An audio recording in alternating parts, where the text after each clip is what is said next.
এই হচ্ছে কাটোয়া শহর। আয়তনে ছোট হলেও এই শহরের ইতিহাস প্রায় 500 বছরের পুরাতন। কাটোয়ার প্রাচীন নাম ছিল ইন্দ্রাণী পরগনা, পরে এই নাম পরিবর্তিত হয়ে হয় কণ্টক নগরী।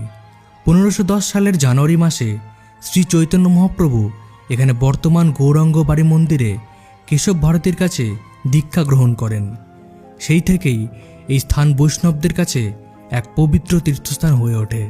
অজয় ও হুগলি এই দুই নদীর সঙ্গমস্থলে অবস্থিত হওয়ায় বাংলার বাণিজ্য দরবারে কাটোয়ার গুরুত্ব ছিল অপরিসীম। এটি ছিল মুর্শিদাবাদের প্রবেশদ্বার, যেটি ছিল বাংলার সাবেক রাজধানী। নবাব মুর্শিদ কুলি খান তার শাসনকালে এখানে প্রথম চৌকি স্থাপন করেন। 1742 থেকে 1751 সালের মধ্যে মারাঠাদের বিচ্ছিন্ন গোষ্ঠী অর্থাৎ বর্গীরা বেশ কয়েকবার কাটোয়া আক্রমণ করে। এই ডান দিকে হচ্ছে কাটোয়া বাস স্ট্যান্ড। এখানে সংগঠিত হয় কাটোয়ার প্রথম যুদ্ধ এবং দ্বিতীয় যুদ্ধ, যেখানে নবাব আলীবর্দী খান মারাঠাদের পরাজিত করেন। 1757 সালে 19 জুন পলাশ যুদ্ধের ঠিক আগে কাটোয়া ছিল নবাব বাহিনীর শেষ ঘাঁটি, যা ব্রিটিশ বাহিনী দখল করে। এরপর 21 জুন কাটোয়ায় রবার্ট ক্লাইভ একটি যুদ্ধ পরিষদের বৈঠক করেন এবং পলাশের উদ্দেশ্যে হুগলি নদী পার হওয়ার সিদ্ধান্ত নেন। আবারও 1763 সালের 19 জুলাই কাটোয়া যুদ্ধক্ষেত্রে পরিণত হয়, যেখানে ব্রিটিশ বাহিনী নবাব মীর কাসিমের অনুগত সৈন্যদের পরাজিত করে।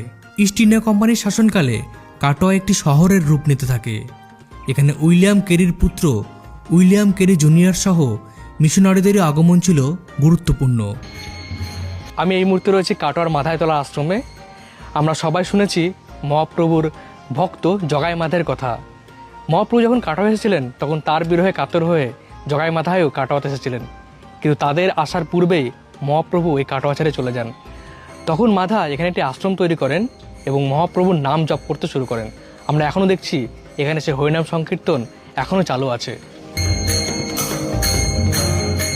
শোনা যায় জগাই ও মাধাই উদ্ধত্তের বসে একসময় শ্রী চৈতন্যদেবকে কলসি ছুঁড়ে মেরেছিলেন। ভগবানের অসীম লীলায় সেই মাধাই হরিনাম সংকীর্তনের মাধ্যমে এক আনন্দময় জীবনের জন্য দীক্ষিত হয়েছিলেন। এরপর তারা প্রতিদিন এই পবিত্র গঙ্গায় স্নান করতেন এবং দিনে 2 লক্ষ বার ভগবানের নাম জপ করতেন। ভগবানের মধুর লীলা শ্রবণের মাধ্যমে তাদের চোখ দিয়ে অশ্রুধারা ঝরে পড়ত। ভগবান শ্রী চৈতন্যদেব দীক্ষা নেওয়ার সময় কাটোয়ায় আগমনকালে এই মাধায় তলায় বিশ্রাম নিয়েছিলেন। 1800 সালের দিকে কাটোয়া একটি বাণিজ্যিক কেন্দ্র হয়ে ওঠে, যার মূল ব্যবসা ছিল নদীপথে লবণের বাণিজ্য।